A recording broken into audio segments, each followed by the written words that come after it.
He was so quick-witted and very vulnerable. I just thought he was the funniest, sweetest guy I'd ever met. Now to more of our exclusive sit-down with Ozzy Osbourne. In our first hour, he revealed he is adjusting to life with a form of Parkinson's. I'm dying.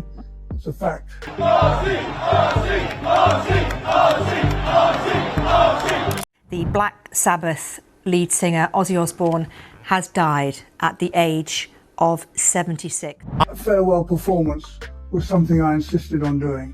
I don't want to disappear silently. I have to say goodbye in person. Things got off to a pretty good start or a pretty rocky start? It was tough. Ozzy was married and had two. I just thought he was the funniest, sweetest guy I'd ever met because he was so vulnerable. Children. His wife divorced him. But she divorced him because of you? No, because of the drink. She couldn't take it anymore. About everything. And that just attracted me to him. Hey, everyone. Imagine waking up to the news that a rock legend, someone who changed music forever, is gone. That's what happened on July 22nd, when Ozzy Osbourne, the Prince of Darkness, passed away at 76.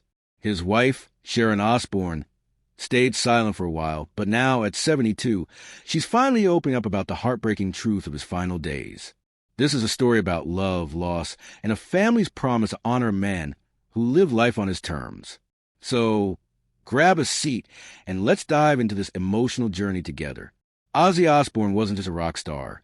He was a force of nature. Born in Birmingham, England in 1948, he grew up in a tough, working-class neighborhood. School was hard for him because he had dyslexia and ADHD, which made learning tricky. But music, that was his escape. At 15, he dropped out of school and started chasing his dream. He formed Black Sabbath with his friends, and their heavy, gritty sound created heavy metal. Songs like Paranoid and Iron Man became anthems for millions. Ozzy's wild energy, his haunting voice, and his crazy stage antics, like biting the head off a bat once, thinking it was fake, made him a legend. But behind the scenes, life wasn't always easy.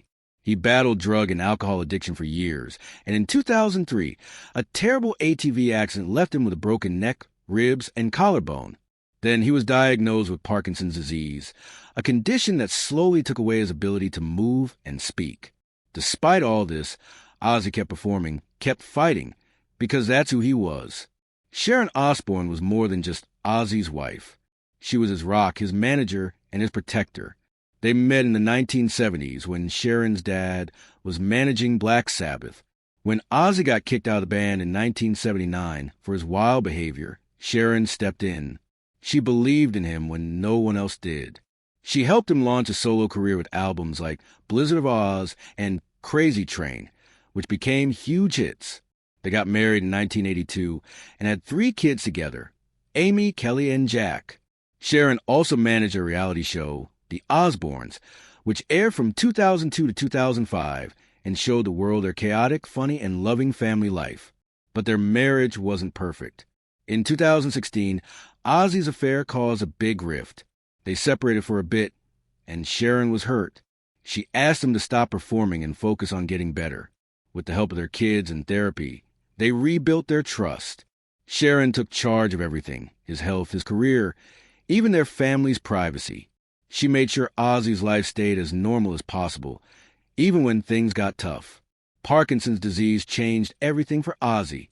It's a condition where the brain stops working right, making it hard to move, talk, or even stand. Ozzy was diagnosed in 2003, but he didn't tell the world until 2020. Sharon explained on Good Morning America that it wasn't a death sentence, but it was tough. Some days were okay. Others were awful. Ozzy's legs got weak, his speech slurred, and he felt tired all the time. By 2025, he couldn't walk anymore. He told a radio show, "I look down the road and see people who didn't make it as far as me, and I'm still here." That was Ozzy, always grateful, even when life was hard. Sharon made sure he had the best care. She hired doctors, therapists, and nurses to work at their home in Buckinghamshire, England, where they moved in 2023. She wanted Ozzy to be comfortable, surrounded by family, not stuck in a hospital. Every decision was about keeping him safe and happy. On July 5th, 2025, Ozzy did something incredible. He performed one last time with Black Sabbath in Birmingham, the city where it all began. It was called the Back to the Beginning concert, and it was his goodbye to his fans. He sat on a throne because he couldn't stand, but his voice was still powerful. Sharon told the BBC it was his way of saying thank you. Kelly posted on Instagram, "My dad got his moment in the sun." The show raised millions for charities, and 40,000 fans cheered for their hero. Ozzy said, "You have no idea how I feel. Thank you from the bottom of my heart."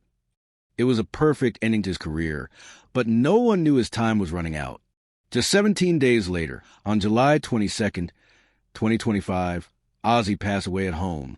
His death certificate, filed by his daughter Amy, said he died of a heart attack with Parkinson's disease and coronary artery disease as contributing factors. An air ambulance rushed to their Buckinghamshire mansion that morning, and medics tried for 2 hours to save him, but it was too late. Sharon and their kids, Amy, Kelly, Jack, and Louis from his first marriage, were by his side. The family released a statement. "It is with more sadness than mere words can convey that we have to report that our beloved Ozzy Osbourne has passed away this morning. He was with his family and surrounded by love." Sharon made sure everything happened the way Ozzy wanted. He didn't want machines keeping him alive or to die in a hospital. She organized a special care team months in advance, and they had private talks to plan his final days. In a letter she shared later, Sharon wrote, "He and I kept our old promises. He died conscious, fully aware, and at peace. The funeral was private, just for family and close friends like Marilyn Manson and Zakk Wylde, Ozzy's guitarist. It happened on July 30th at their Buckinghamshire estate. In a quiet, Plot Ozzy picked himself. Sharon chose unreleased songs Ozzy recorded after his 2019 fall, including a special version of See You on the Other Side, to play during the ceremony. No cameras, no media, no live stream, just love and music.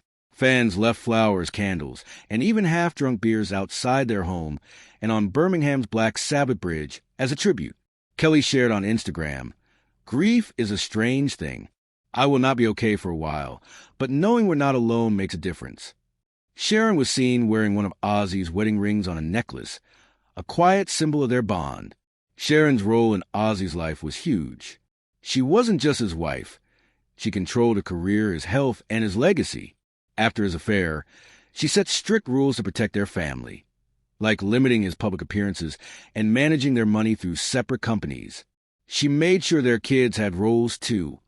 Kelly handled social media. Jack protected Ozzy's privacy, and Amy stayed out of the spotlight, but helped when needed. Sharon stopped her own project to focus on Ozzy, especially as his Parkinson's got worse. She worked with doctors to monitor his breathing and movement, knowing the disease could cause serious problems like pneumonia. When Ozzy couldn't perform anymore, she canceled his tours and kept him home, safe from the public eye. She even moved his medical care to a private system, so they could make decisions without outside pressure. Every step was planned. Every choice was Ozzy's. Handling Ozzy's legacy was just as careful. Sharon made sure his music diaries and personal papers stayed private unless she approved their use. His unreleased recordings, including the ones played at his funeral, are now under her control. She rejected ideas for a foundation or museum in Ozzy's name, wanting to keep his memory personal, not commercial. The kids have specific roles. Kelly advises on media, Jack manages digital stuff like videos, and Amy holds non-commercial music. Sharon signed papers to close her role as Ozzy's manager after his death, stepping back from public life. She said in a statement, "Nothing was spontaneous. Everything was planned and approved. We kept our promises." It was her way of saying they did right by Ozzy every step of the way. Ozzy's life was wild, messy, and beautiful. He survived addiction, accidents, and a disease that tried to take everything from him. But he never stopped being the funny, vulnerable guy Sharon fell in love with. She called him her best friend, and even when things got tough, they stuck together. Sharon's silence after his death wasn't because she didn't care. It was because she was protecting his wishes. Just like always. When she finally spoke, it was to honor the man who shaped music and touched millions of lives. Ozzy once said, "Survival is my legacy." And with Sharon by his side, he survived on his terms, right until the end. This story isn't just about a rock star's death. It's about a family who loved each other through the chaos, who fought for every moment together. It's about Sharon, who stood by Ozzy when the world was loud and when it was quiet. If this story touched your heart, please hit that like button and share it with someone who loves Ozzy's music. Subscribe to our channel for more stories about the legends who shaped our world. Leave a comment below. Tell us what Ozzy meant to you. Let's keep his legacy alive. Together,